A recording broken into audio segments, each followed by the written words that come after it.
Sejam muito bem-vindos, pessoal, a mais um vídeo. Mano, agradeço mais uma vez você por estar aí com a gente para trocar uma ideia. Neste sabadão de Libertadores. Quem será que vai rumo à glória eterna? Hoje a gente vai conhecer o novo campeão. E, cara, eu falei desde o início da temporada que Libertadores é uma parada mágica. Sério.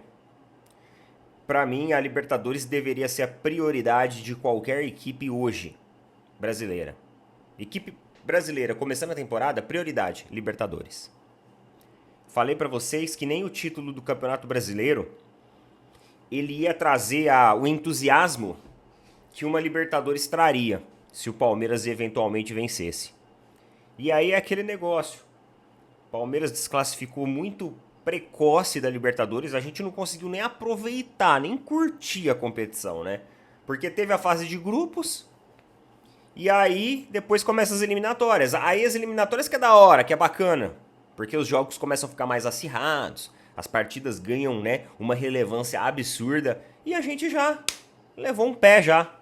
Logo de cara, nós não conseguimos nem curtir. Enfim, é aquele negócio. E o Palmeiras ainda tem chance matemática do Campeonato Brasileiro? Tem chance matemática do Campeonato Brasileiro.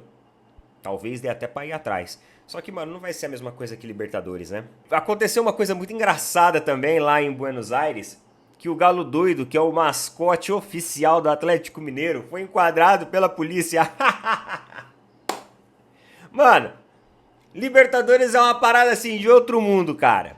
Não, BR e Libertadores é uma parada foda. É uma parada foda mesmo.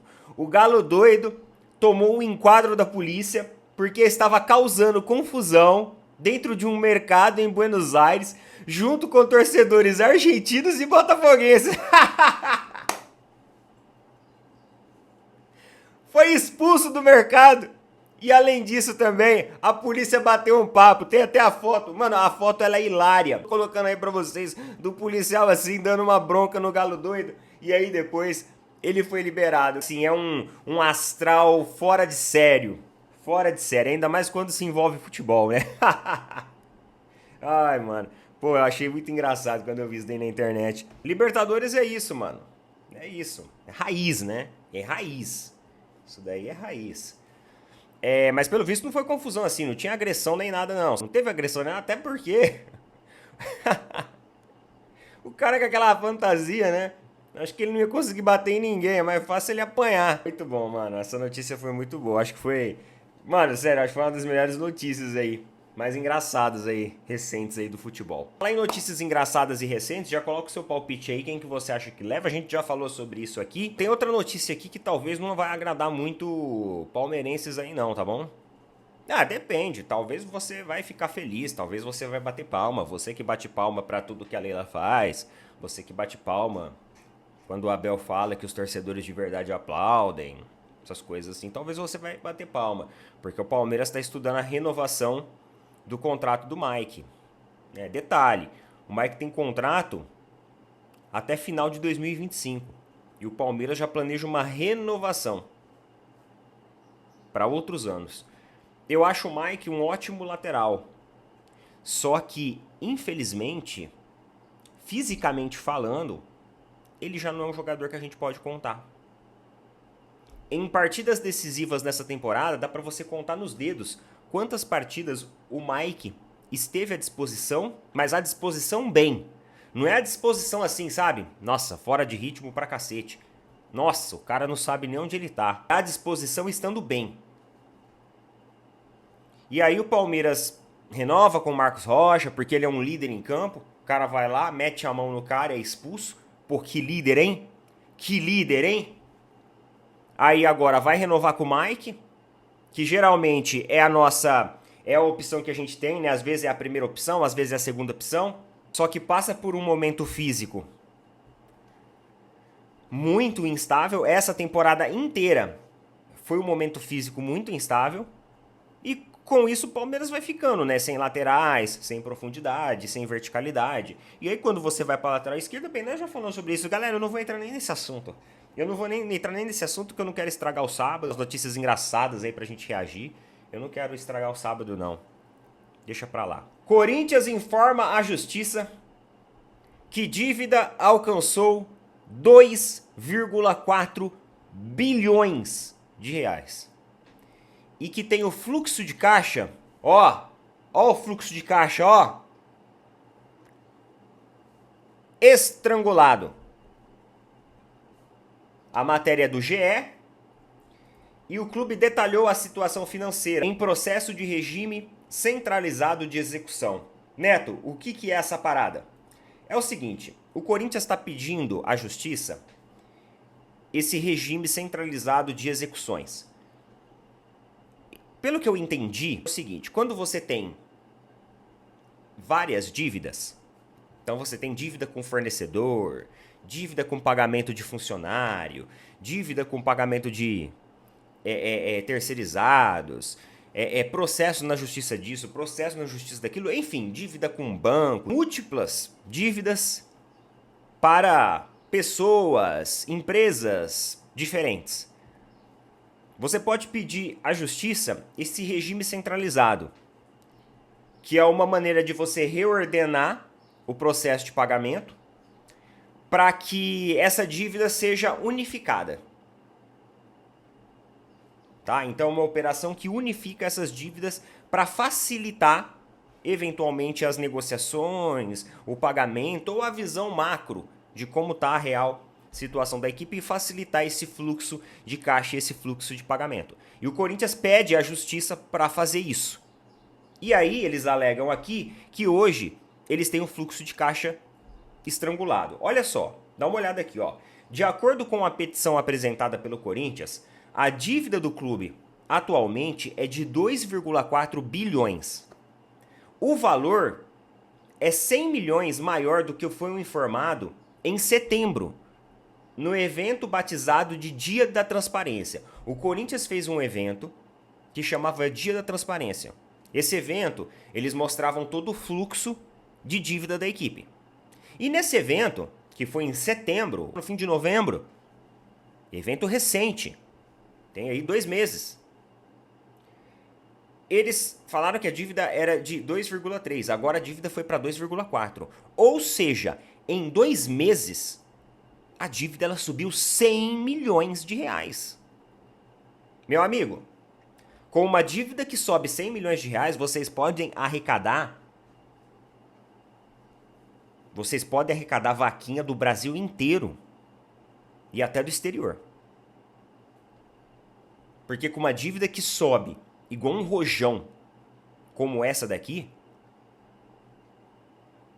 vocês nunca vão conseguir estancar. E não tá só estrangulado. Tá saindo sangue para tudo quanto é lado, né? E aí eu quero ver como vai estancar isso daqui. Este montante, cerca de 700 milhões, são relativos ao financiamento da Neoquímica Arena. Então tá, vamos pegar 2,4, vamos tirar 700 milhões. Mano, a gente ainda tem 1,7 bilhão em dívida. E se continuar nessa tomada, quando pagar o estádio, ainda vai ter 2,1 bilhões em dívida. Vamos ver quanto a vaquinha ajuntou? Vamos ver. Amanhã deste sábado foram doados 17 milhões e 800 mil reais para a vaquinha. É isso daí, tá faltando pouco, né? A dívida é de 700. Tá faltando pouco. Tá faltando isso aqui, ó. Mais um pouquinho tá certo. Vai lá. Mas, ó, inclusive a vaquinha recebeu doações de autoridades públicas aí daqui do Brasil, né? Diz que o presidente vai contribuir também. Teve ministros que contribuíram também. E... Pera aí, pessoal. Chegou uma mensagem... Ah, tá. Chegou uma mensagem aqui do meu advogado falando para eu passar para a próxima pauta. Então vamos lá. Vamos conversar sobre outros assuntos agora, meus amigos. É isso daí, ó, é o seguinte. Vocês viram que teve o Summit aí da CBF, nós comentamos no meio da semana.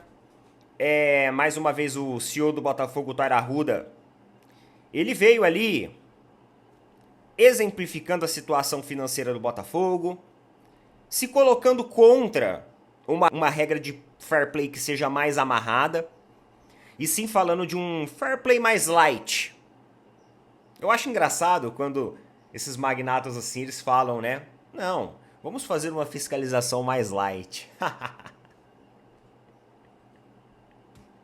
É igual o nosso país.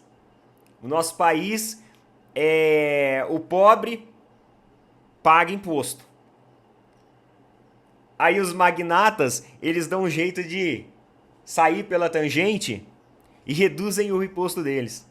Aí você vai ver o pobre, classe média baixa, tá?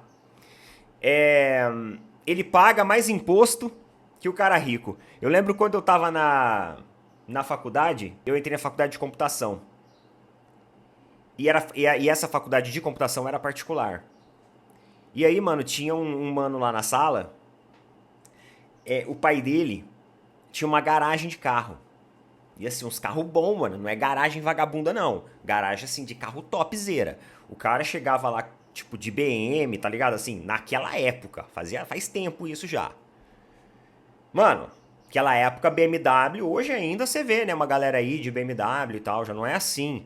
Mas naquela época, BMW era carro, assim, topzera. Um moleque, 18 anos, BMW tunada, assim, nova. Não era BMW velha, não. Conversando tudo, ele falou que ele tinha ProUni. Então, os meninos, né? Você tem ProUni? Aí ele Aí falou assim, mas e a tua renda? Ele falou assim, meu pai é garageiro. Ele declara muito pouco. Faz uns negócios lá e não declara quase nada. Falei assim, puta que pariu, cara. Tinha ProUni, velho. E às vezes, muita gente, querendo uma oportunidade de ter uma bolsa e tudo mais, o cara não consegue. Porque, infelizmente, a fiscalização, às vezes, do nosso país, ela não é muito bem amarrada. Aí, no fim, o pobre se ferra porque paga um talo de imposto, enquanto os caras aí, ó, estão, às vezes, luxando, rasgando a grana e até utilizando programas assistenciais, sendo que tinha condições de pagar, né, e contribuir até mesmo com a bolsa, né, o auxílio assistencial a outras pessoas. Não fazem, infelizmente. Mas vamos lá, é engraçado quando os caras falam disso. E essa pauta aqui pra gente justamente falar disso daqui, ó. O atacante Vitor Sá está processando o Botafogo. Então, após o pessoal do Botafogo aí vir com o discurso de que não, tem que ser um fair play financeiro leve, não fizemos nada demais, ó, a Leila Pereira, o Rodolfo Landim estão batendo nessa tecla, só que estão incomodados porque a gente se fortaleceu. Olha isso daqui. Informação lá do UOL, tá? Não é o Neto que tá falando, não. É lá do UOL. O atacante Vitor Sá entrou na justiça para cobrar uma dívida feita pelo Botafogo de 551 mil reais. Aí você fala assim, pô, Neto, é muito pouco. Calma, calma. O que aconteceu? O valor diz respeito à rescisão do contrato de imagem em fevereiro de 2024, diante da venda de Vitor Sá ao Krasnodar da Rússia. Nossa, são uns nomes também, né? Esses time russo. O Botafogo combinou que pagaria 551 mil reais a Vitor até 30 de março. E isso não aconteceu. Depois, em 15 de outubro, as partes firmaram um contrato para parcelar esse valor, com assinatura inclusive de John Textor. O Botafogo deveria pagar então 367 mil reais em 20 de novembro, ou seja, semana passada. E a segunda parcela de 183 mil foi lançada para 20 de dezembro. Mas Vitor Sá alega que o Botafogo também não cumpriu com o pagamento parcelado. A dívida é com a empresa SA Assessoria e Marketing Esportivo, por meio do qual o jogador recebe o direito de imagem. Por isso, o jogador decidiu processar o Botafogo no Tribunal de Justiça do Rio de Janeiro, cobrando, além do valor devido, mais 10% de multa em cima do valor atrasado. O Botafogo ainda não foi intimado no processo, que foi distribuído no final desta semana. Então, ainda não tem aí um posicionamento do Botafogo em relação a isso, né? Os caras estão agora com esse negócio de Libertadores e tudo mais. Ah, Neto, mas o Palmeiras também já deveu parcela de jogador. Sim, a gente veio aqui e falou da mesma forma. Nós viemos aqui e falamos da mesma forma.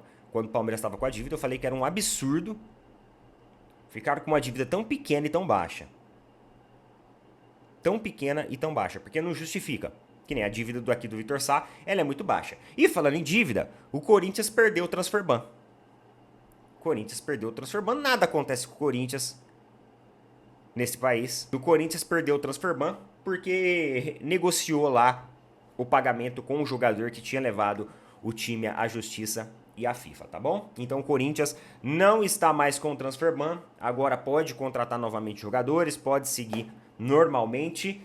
E hoje tem jogo do Corinthians, inclusive, após a Libertadores contra o Criciúma. O Corinthians mantém aí o foco na tentativa de Libertadores e vamos acompanhar aí os desdobramentos, tá bom? Coloca nas opiniões aí, galera.